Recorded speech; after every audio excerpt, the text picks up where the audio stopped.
Ya he traducido a esa lengua todo el Nuevo Testamento y el Salterio que hice escribir en su bellísima lengua.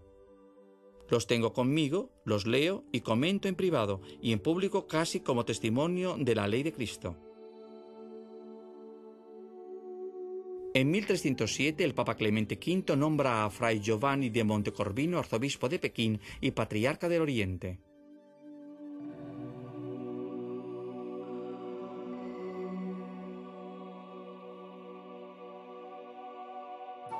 Los frailes menores portugueses recorren también las carreteras del Oriente y a partir de 1518 se instalan en Goa, en la India, ejerciendo su apostolado tanto con los compatriotas como con los indios, seguidos por otros frailes que se establecen en Cochino. En Sri Lanka con Joao de Vila do Conde, después en las Filipinas, donde a finales del siglo hay ya 267 misioneros. Precisamente desde las Filipinas los franciscanos regresan a China. Aquí todo tipo de sufrimientos y persecuciones han acompañado su obra evangelizadora a lo largo de los siglos.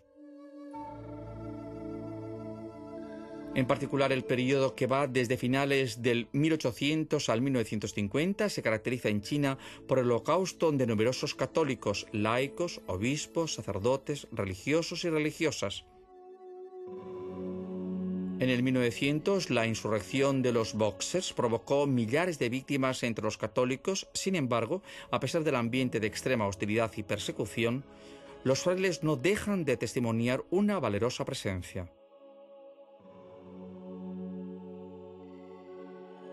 En 1945, Fray Gabriele Allegra funda en Pekín el Studium Biblicum Franciscanum, llevando adelante sin descanso su propósito de traducción de la Sagrada Escritura.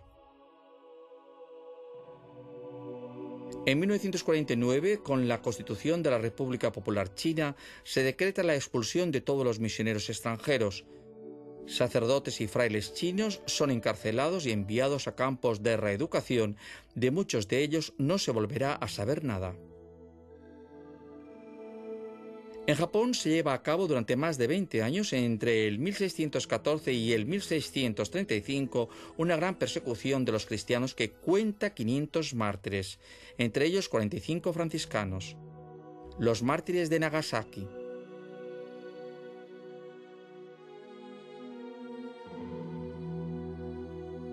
A principios del siglo XX, las provincias franciscanas de Fulda, Alemania, y del Canadá envían de nuevo a algunos misioneros al Japón y después de la Segunda Guerra Mundial, los frailes expulsados de la China fundan nuevas misiones. Durante el siglo XX nacen las nuevas misiones en Vietnam, Pakistán, la India, Sri Lanka, Papúa Nueva Guinea, Taiwán e Indonesia. En 1984 comenzó el proyecto Tailandia, dependiente del ministro general y dedicado a la atención de los enfermos de SIDA y al diálogo interreligioso. En el 2005 se inicia una nueva fraternidad en misión en Myanmar, ex-Birmania. A las puertas del 1500, con los grandes viajes de exploración transatlántica hacia el Nuevo Mundo, la acción evangelizadora franciscana atraviesa el Atlántico.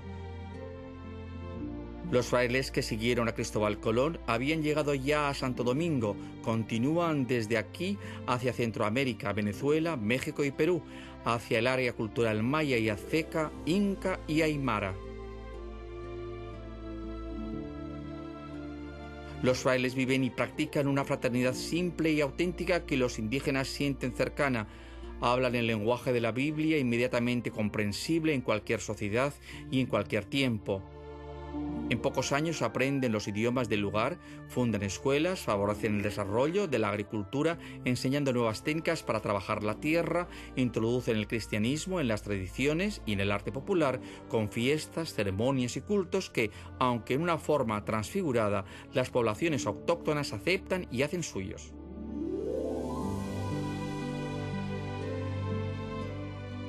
En Brasil, los franciscanos portugueses luchan contra la esclavitud, la explotación de los indígenas y fundan las primeras escuelas para nativos. La evangelización de esta tierra constará no pocos sufrimientos y dará los protomártires de Brasil.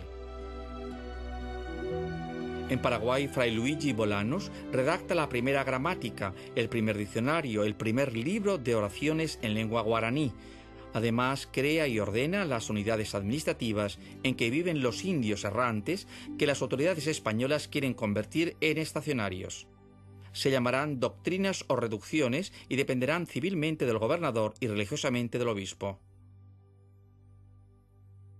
Es intensa la experiencia de los frailes conocidos como los 12 Apóstoles de México, que atravesando enteras regiones a pie, con frecuencia paisajes de clima exasperado, visitan comunidades distantes en el tiempo y en el espacio, acompañando la acción evangelizadora al estudio de sus idiomas y sus tradiciones.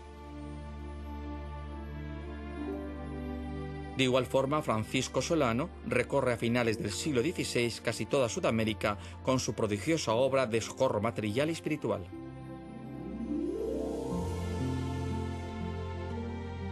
En 1682, Fray Antonio Linaz funda los colegios de formación misionera que acogen religiosos de todas las provincias deseosos de dedicarse a las misiones y los preparan con cursos de lengua sobre el método de evangelización y de hacer catequesis de al menos un año de duración.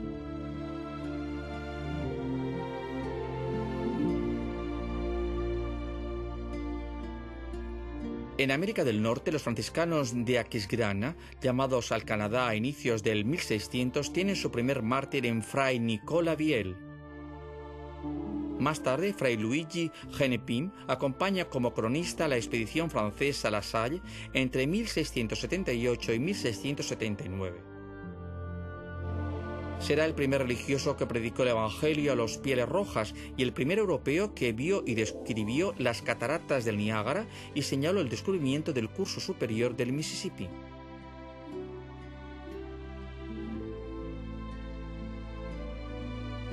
En las primeras décadas del siglo XVI, 5 frailes españoles desembarcan en la Florida, en Nuevo México. Aquí, Giovanni de Padilla será el protomártir de América del Norte.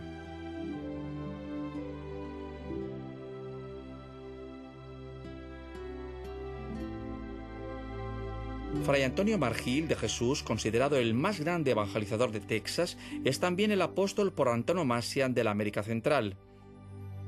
En efecto, su acción se extendió por Yucatán, Costa Rica, Guatemala, Nicaragua. Sus biógrafos narran cómo acercó los indígenas a Dios sirviéndose de la música, para la cual tenía una especial predisposición, cantando salmos compuestos por él mismo.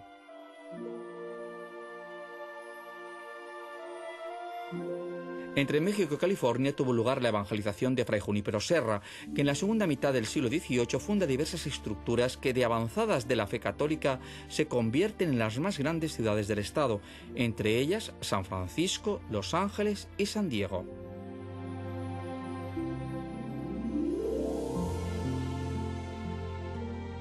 En África, desde el siglo XIII, los frailes habían estado presentes entre los bereberes para ayudar y asistir espiritualmente los mercaderes y los esclavos cristianos. En Túnez ya existía entonces un convento de los frailes menores. En 1682 se abrieron en Trípoli un hospicio y una capilla. Durante el 1500 se consolida la presencia de los frailes menores en el Congo, donde se difunde en particular el culto a San Antonio de Padua y se compuso un catecismo en la lengua local. Con el rey bautizado Alfonso I se habla incluso de reino cristiano del Congo. En otras regiones del continente, como en Etiopía, la obra evangelizadora costó muchos sufrimientos y algunos mártires.